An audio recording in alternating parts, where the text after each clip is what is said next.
TTC 45, and today is beta day. Now, normally I am excited about this day. It's like the best day of your fertility cycle next to transfer day. But for some reason, I'm not as excited today as I have been in previous beta days. And that's because for once, I don't know if this worked. In the past, I've known it worked because I tested all the way up until either the day of beta or the day before beta. But with this one, I stopped testing after 7 days past transfer. And the reason why I stopped testing after 7 days past transfer is because I started getting annoyed that the lines didn't seem to be getting darker to me. And that started making me feel that this didn't work or this must be a chemical. And I just started getting, I just started getting to a point where I was getting sad.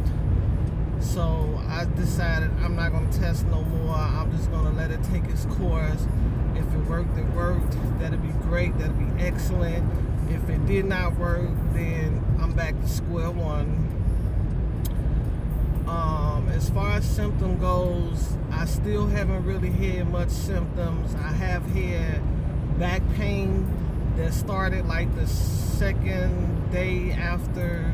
No, it started the day after transfer.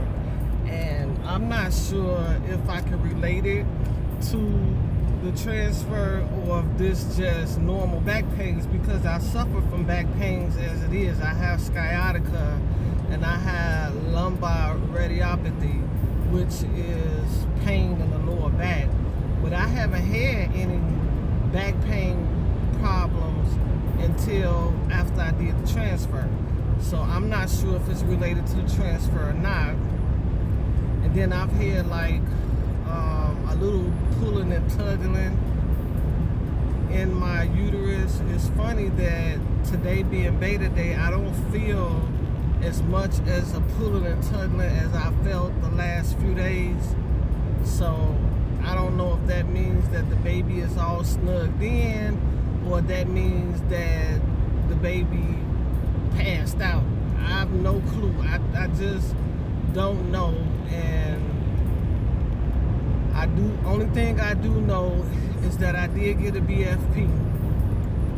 Whether it's a viable VFP, that's the part I don't know, because I think I just made the mistake of comparing this transfer cycle to previous transfer cycles, and they wasn't the same. They wasn't the same symptom-wise. They wasn't the same test-wise. It seemed like the results of the test seemed to be a day behind. What I mean by that is that my line from a day 5 test on this cycle looked like my line from a day 4 test on a previous cycle. My line from a day 6 test looked like a line from a day 5 test. And my line from a day 7 test looked like a line from a day 6 test. So it looked like a day behind. And that could be true, because this is a 6-day transfer, and my previous 2 transfers was a 5-day transfer. So you would think that a 6-day transfer would have more HCG in it because it's a day older. But you also got to realize that it ain't 6 days for nothing. It's 6 days because it took 6 days to reach blastocyst. So that means that it's a little slower than a 5-day. A 5-day blastocyst will make full blastocyst in 5 days, where a 6-day, it takes 6 days for it to make it. So that means it's slow progressing. So I've been trying to make my mind stay positive by saying maybe this is just a slow pregnancy, slow progressive pregnancy, and maybe this is one of them pregnancies where you start off with a low HCG, and then, you know, as time goes, it doubles and doubles and doubles, and eventually it catches up. That is what I'm hoping for today. I'm hoping that this is one of those low HCG cases. I'm at a point where I would be happy if it was 25. I mean, I'm used to getting in the 100s or the 200s for my first beta, but I would take 25. I would be ecstatic if it was 50, but I would take 25 because I have seen lots of women in the TTC community who have had very low betas, but their betas continue to double and they went on to have a full pregnancy. So I have on my positive vibes shirt. You can't really see it. I'm going to try to remain positive all day until I get the beta results. But I've already prepared my mind for the worst in case it does not work out in my favor. You know, I'm not too disappointed, but, you know, I was really hoping and am really hoping that it worked, because I lost the last one. You know, I'm down to 2 N babies, and I really just don't want to go through this all over again. I think, God forbid, if I have to go through this all over again, that I would not test. That is one thing I would not do. The last pregnancy, I didn't test until day 9, which was a day before the beta. And it was a strong positive. Like the test line was darker than the control line. But today is day 9. I didn't test on day 8. I don't plan to test today. I'm just planning on waiting for the beta results to come in, because I'm done with the testing. Like I said, I started getting, and I've inserted the video and the pictures already, so you should have seen it. But I started getting real concerned with the lines not being as dark as they were with my last 2 FETs. So I didn't want to keep testing and keep stressing myself out. I got enough stress on me as it is. As you guys know, I lost a family member. We still kind of mourning over that loss. We haven't had any services yet. So at this point, it's really hard to juggle hoping and wishing that you're praying and juggle a loss in the family at the same time. It really is very difficult because it consumes your mind. So, but I feel much better today than I did a couple of days ago, because I haven't been testing. I think that I should have stopped testing a long time ago and just been happy when I first saw the BFP and just ran with it. You know, even if I just enjoy this moment for a short period, you know, at least I did get a BFP. So just enjoy it while you can, and unless it turns into a BFN. So at this point, I'm still poo-poo. I'm still pregnant until proven otherwise. And I just want to enjoy that one moment and just hope and, you know, for the best that it is positive. Now, today is only cycle day 9, which is shorter than my last 2 betas. My last 2 betas was on cycle day 10 and cycle day 11, so I'm a day short of those. I don't expect no beta levels nowhere near the last 2. For one, because I'm a day earlier.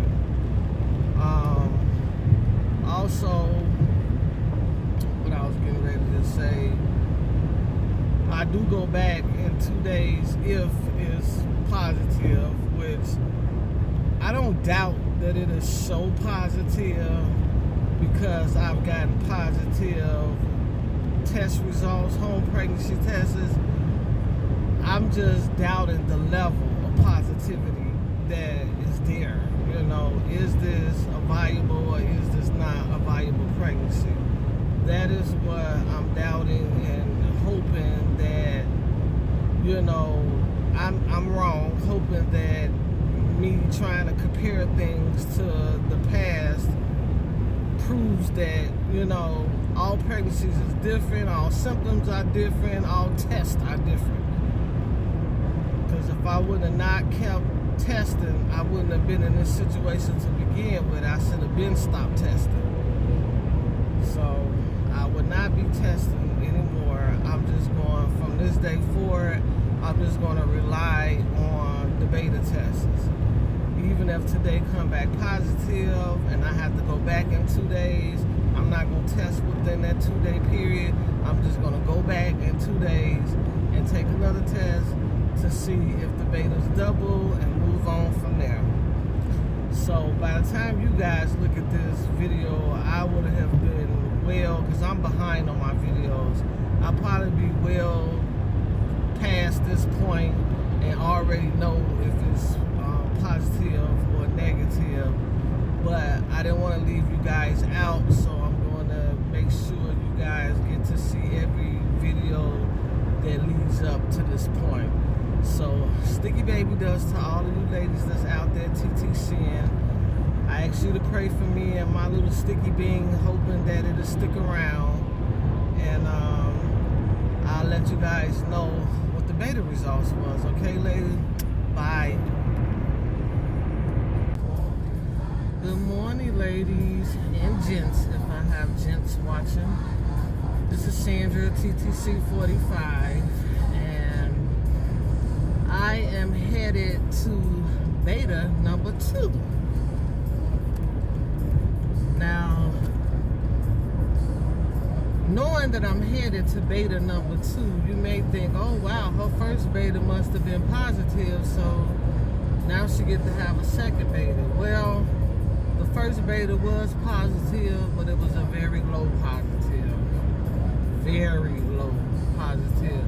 Which is no surprise to me, because as I explained to you guys, my lines on my pregnancy tests were not dark. They were getting darker, but they were not dark.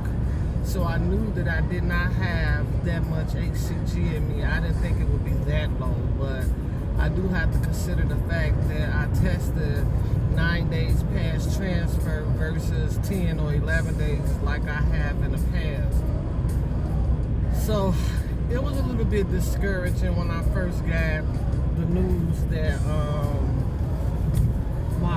my beta was low. But after talking to some of my other TTC sisters and learning that there are some success stories out there where women have had low betas and still went on to have a healthy pregnancy, I'm trying to remain as positive as possible. I have done my own research, and I do have a 50-50 chance of going on to have a healthy pregnancy, but I also have a 50-50 chance of having a non-viable pregnancy. And the one thing that I don't want to happen if it is a non-viable pregnancy is that the pregnancy end up in my tubes, because that is common in women who have had low betas. So right now I feel a little heaviness in my uterus, so I'm hoping that it is implanting itself in the uterus and not outside of the uterus in my tubes or anywhere else. And I'm also hoping that it continues to grow. But at this point, it's all up to the Lord. It's out of my hands.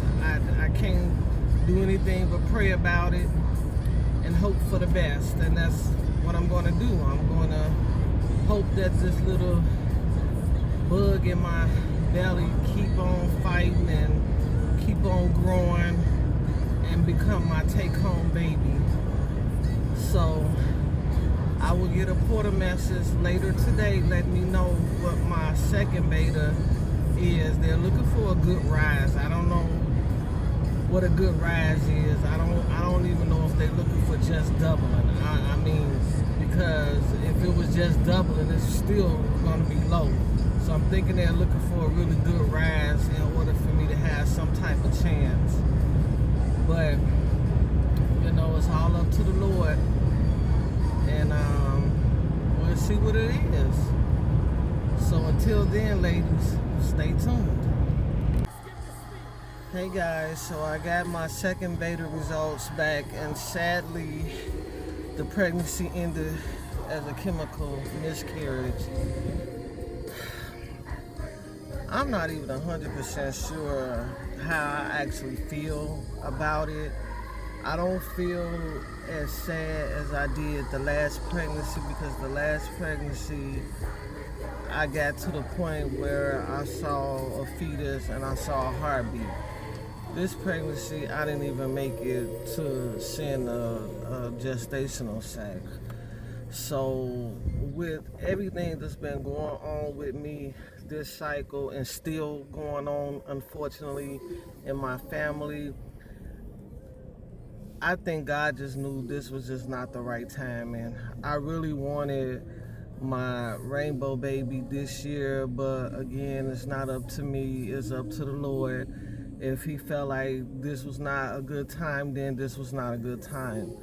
I am, however, this time going to request consultation with my RE so we can discuss treatment changes to see if anything would help, because this is, I mean, it's a chemical pregnancy. It's still considered a miscarriage. One of the things that I learned about chemical pregnancies is they're usually a result of abnormal embryos. So this could be a result of an abnormal embryo. They said that the last embryo was abnormal because they saw water behind the baby's neck. So I don't know, maybe, I mean, if I knew for sure that that's what caused the miscarriage, it would make accepting a miscarriage much easier, because then I know it wasn't me or nothing that I did wrong. So I'm going to have a Zoom meeting with him, and he and I is going to discuss what we can do next to make this work. So cycle 3, here we go. Thank you, ladies, and thank you for your prayers in advance. And thank you for supporting my channel.